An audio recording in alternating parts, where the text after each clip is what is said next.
Welcome to the History Lord. You join us here today, and once again we're in my house in lovely Warwickshire, and today we're doing another of our little series about the origins of phrases. So here are just a few of them. Getting the sack or getting fired.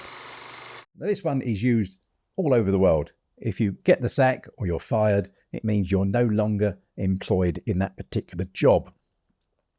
Goes back to the days, again, the medieval days, when tradesmen and craftsmen and labourers would walk around and be more transient. They'd go around job to job. So some jobs lasted a few days, some lasted a few years. But they would carry the tools of their trade in a sack. They'd give this sack to their new employer, who would look after it for safekeeping. At the end of that employment, or the end of that contract, the sack would be returned to them. That job has ended, they were given the sack. Now, on a more serious note, to get fired, oh dear, that really was bad. If you had disobeyed your employer, or even worse, you'd stolen something from your employer, or worse still, you'd assaulted an employer, you'd be fired. Your tools of your trade, if they were would be burned. If they were metal, they'd be smelted down. And this was to stop you going to any other employer in the area and doing your unscrupulous business with them. So therefore, getting the sack wasn't as bad as getting fired. So now you know. Rule of thumb. Now, rule of thumb is something that's generally accepted as an approximation. So, oh yes, that's how it's done. It's usually done this way, the rule of thumb. Now, there's a couple of theories behind this. The first one is goes back to an old common law that you could beat your wife with a stick that was no thicker than a husband's thumb, a man's thumb. Well, that hasn't been done for centuries, thankfully, the beating of your wife. But in America, believe it or not, rule of thumb does go. Now, I've got my notes down here, and I've got them because I've got some facts from America. Some people think it originates in the UK, the rule of thumb. The only evidence I can actually find dates back to 1824 in Mississippi, and then again in 1868 in North Carolina.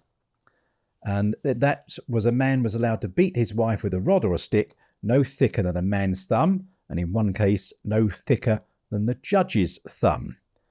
Now, wife beating has been illegal in both the UK and the USA for several centuries, but some cousins in the US, some of the judges in the US, interpreted the old law of moderate correction a little differently.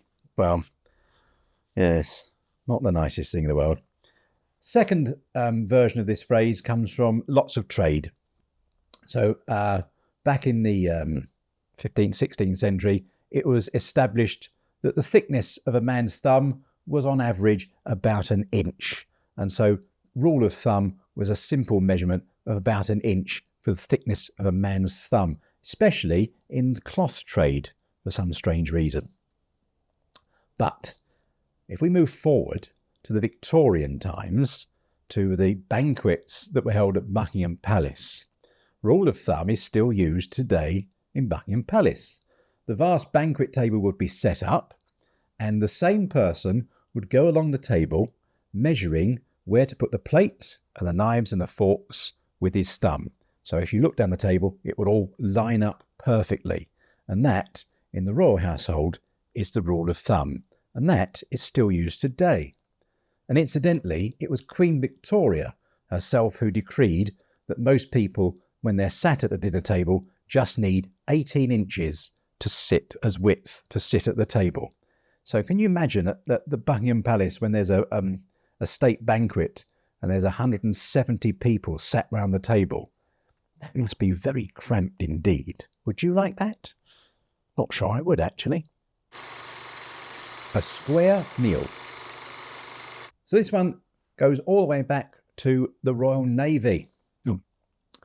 Now, getting sustenance on board a ship wasn't the easiest thing in the world back in the 16th, 17th century. And so most of the time, the sailors their breakfast and midday meal would be just bread and water.